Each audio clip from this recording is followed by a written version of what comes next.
Un moment inoubliable au mariage. La salle de bal, ornée de dorures et de lustres en cristal, scintillait sous une lumière douce qui dansait sur les murs tapissés de soie. Les invités, vêtus de costumes noirs impeccables et de robes aux couleurs chatoyantes, échangeaient des murmures polis, leur rire léger se mêlant au tintement des coupes de champagne. Des serveurs en livrée glissaient entre les tables rondes drapées de nappes blanches, offrant des plateaux d'amuse-bouche raffinés. Au centre de la salle, la mariée, Élise, une femme d'une trentaine d'années à la beauté éclatante, rayonnait dans sa robe de satin blanc ornée de dentelles délicates. À ses côtés, son époux, Victor, grand et élégant dans son smoking, lui adressait un sourire empreint de tendresse. L'air vibrait de bonheur et d'opulence, célébrant l'union de la famille la plus influente de la ville. Mais derrière les lourds rideaux de velours bordeaux, une petite paire d'yeux observait la scène en silence. Un garçon de 10 ans, prénommé Samuel, se tenait là, pieds nus sur le sol froid, vêtu d'un pantalon brun élimé et d'une chemise grisâtre trop grande, déchirée aux manches.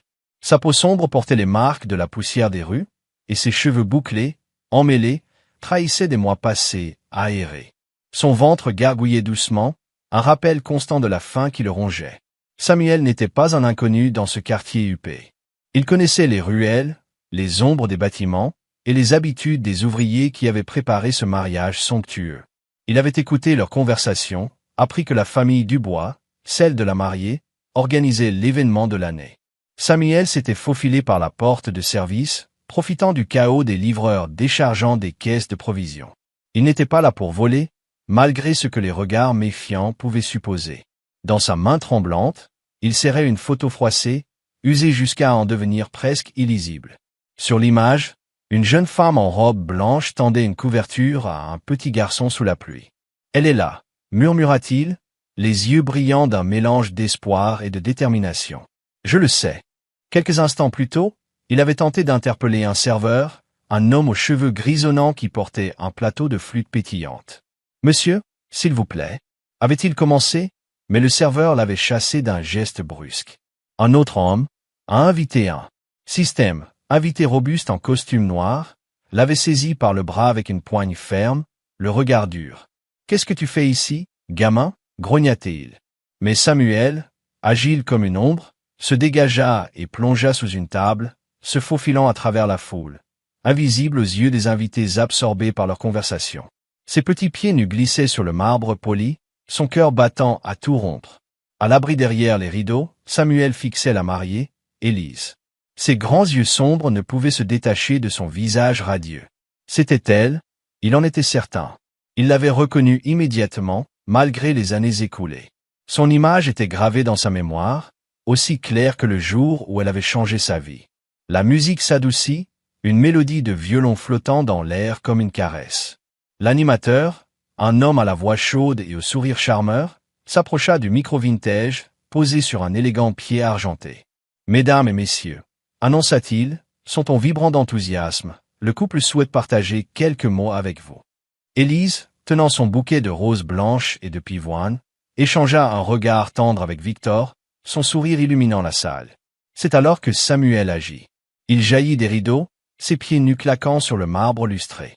Des exclamations choquées fusèrent dans la foule. « Qui est-ce » s'écria une femme en robe émeraude, serrant son collier de perles. « Il est sale, sortez-le d'ici » lança un homme corpulent, son visage rougi par l'indignation.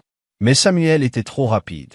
Il esquiva l'animateur, qui tenta de l'attraper, et ignora les gestes autoritaires du père du marié, Monsieur Dubois, un homme imposant aux cheveux argentés, qui faisait signe à la sécurité postée près des portes ornées de dorures. Saisissant le micro à deux mains, Samuel prit une profonde inspiration. Sa voix tremblante, mais claire comme un ruisseau de montagne, résonna dans la salle soudain silencieuse. « Je suis désolé » commença-t-il, ses mots portés par une détermination farouche. « Je devais venir. Je devais le dire. » Un silence lourd s'installa, ponctué de murmures étouffés. Samuel fouilla dans sa poche, ses doigts tremblants dépliant la photo usée. Il la brandit, révélant l'image d'une jeune femme en robe blanche Élise, bien plus jeune, offrant une couverture à un petit garçon trempé, recroquevillé sous la pluie. « Cette femme, cette mariée, m'a sauvé » déclara-t-il, sa voix vibrant d'émotion. « Il y a 3 ans, j'étais seul dans la rue. J'avais froid, j'avais faim. Les gens passaient devant moi comme si j'étais invisible. Mais elle m'a vu. Elle m'a donné à manger, une couverture, et elle m'a donné de l'espoir. Je n'ai jamais oublié son visage. Un frisson parcourut la foule. Élise fixa la photo, ses lèvres s'entr'ouvrant sous le choc. Ses mains se portèrent à sa bouche alors qu'un souvenir refaisait surface. C'était une nuit d'hiver, 4 ans plus tôt. En rentrant chez elle sous une pluie battante, elle avait aperçu un petit garçon blotti près d'un marché, tremblant de froid sous un carton détrempé.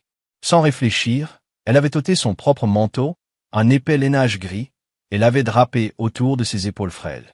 Elle lui avait donné le pain qu'elle venait d'acheter, encore chaud dans son emballage, et avait murmuré « N'abandonne pas, petit. La vie va changer.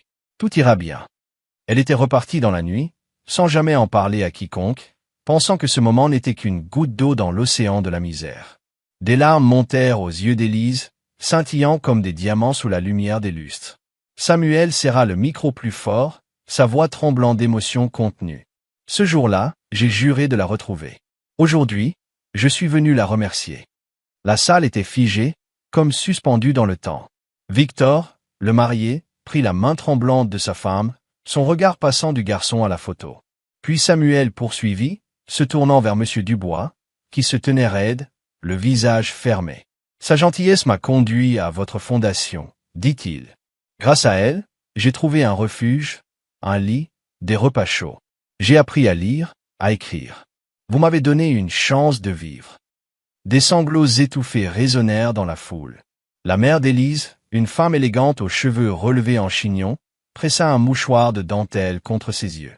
Une vieille dame à une table voisine murmura à son voisin. « C'est incroyable. » Samuel sortit alors une lettre froissée de sa poche, ses petites mains tremblantes. « Je ne suis pas venu gâcher votre mariage, dit-il, la voix brisée par l'émotion.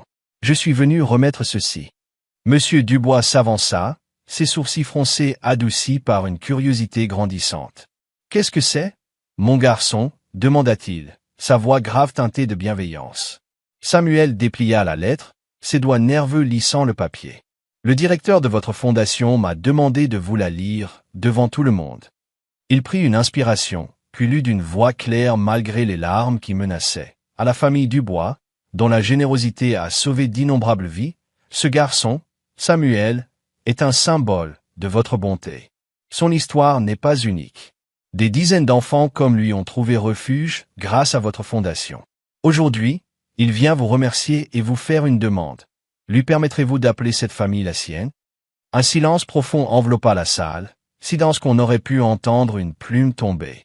La voix de Samuel se brisa, ces mots à peine audibles. « Je n'ai pas de parents. Je n'ai pas de nom de famille. Mais j'ai de l'espoir. Et si vous le voulez bien, laissez-moi faire partie de ce jour, de votre histoire. » Les sanglots d'Élise brisèrent le silence, des larmes roulant sur ses joues comme des perles.